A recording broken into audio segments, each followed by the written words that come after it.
The Islamic Republic of Afghanistan is a landlocked, ethnically diverse nation situated at the centre of South Central Asia. Its closest access to the sea is the Arabian Sea, roughly 480 kilometres to the south. Due to its geographic isolation and long-standing political instability, it remains one of the least thoroughly studied regions in the world. The country is bordered by Pakistan to the east and south, including parts of Kashmir administered by Pakistan but claimed by India, Iran to the west, and the Central Asian republics of Turkmenistan, Uzbekistan, and Tajikistan to the north. In the far northeast, it also shares a brief border with China's Xinjiang region at the tip of the narrow Wakhan corridor. Afghanistan has not carried out a nationwide census since an incomplete one in 1979, and decades of conflict and mass displacement have made precise ethnic statistics unattainable. As a result, present population figures are only broad estimates, generally ranging from 40 to 50 million. These estimates suggest that Pashtuns make up about 40% of the population, with the Durrani and Ghilzai as the two largest Pashtun ethnic groupings. Tajiks are thought to represent roughly 1/4 of the population, while Hazara and Uzbeks each account for close to 10%. Smaller shares are made up of Chahar Imaks, Turkmen, and various other ethnic communities. Afghanistan's system of government has undergone repeated and often abrupt changes over the past century. Until the mid-1900s, the country was ruled by an absolute monarchy, with early constitutions reinforcing royal authority. A shift came in 1964 with the introduction of a constitutional monarchy that separated executive, legislative, and judicial powers. This system was short-lived. A 1973 military coup abolished the monarchy and created a republic, followed by further coups, Soviet intervention in 1979, and the establishment of a socialist state. After the Soviet withdrawal, the communist government collapsed in 1992, and Mujahideen factions formed the Islamic State of Afghanistan. In 1996, the Taliban seized Kabul, renamed the country the Islamic Emirate of Afghanistan, and ruled without a formal constitution, enforcing strict interpretations of Islamic law.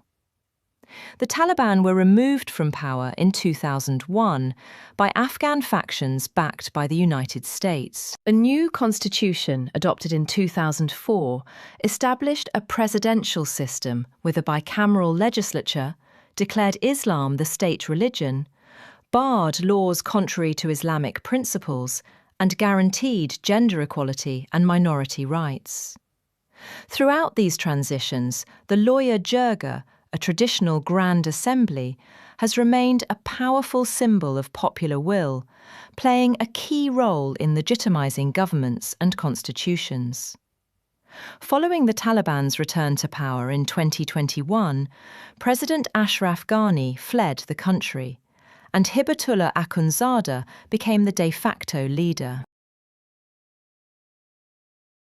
From the mid-1950s, Afghanistan began economic planning with Soviet support, despite lacking modern institutions, skilled personnel, and managerial capacity.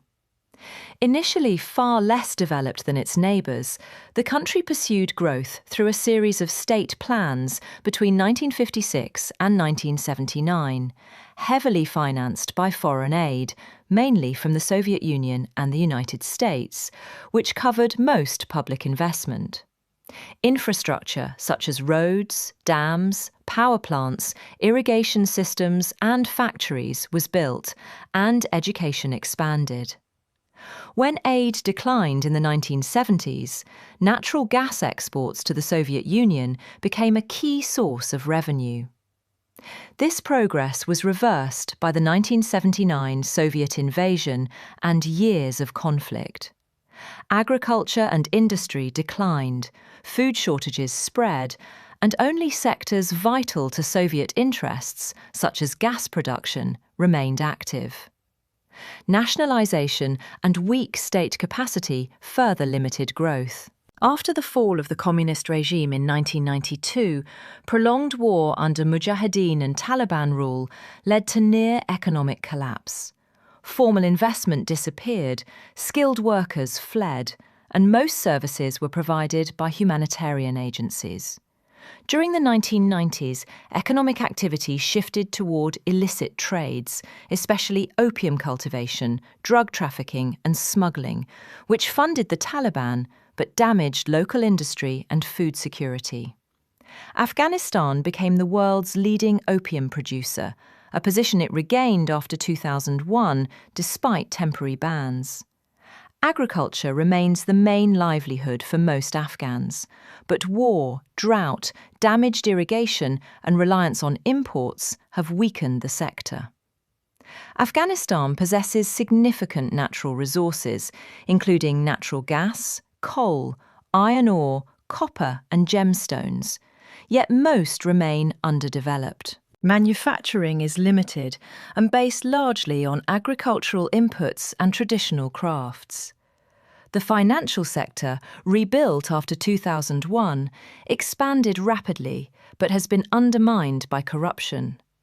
Trade continues to rely on imports, with exports dominated by agricultural goods, carpets and minerals, and key partners including Pakistan, Iran, India, China and the UAE. Afghanistan is a highly diverse society with many ethnic and linguistic groups shaped by centuries of migration and conquest.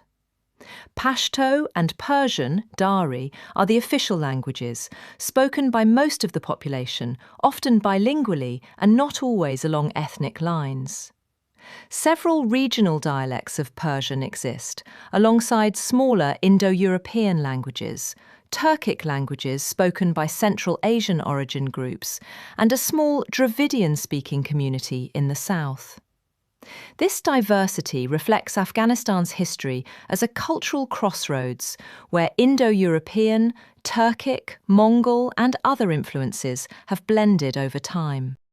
If you have enjoyed this video, drop us a like, share the video, and subscribe to this channel.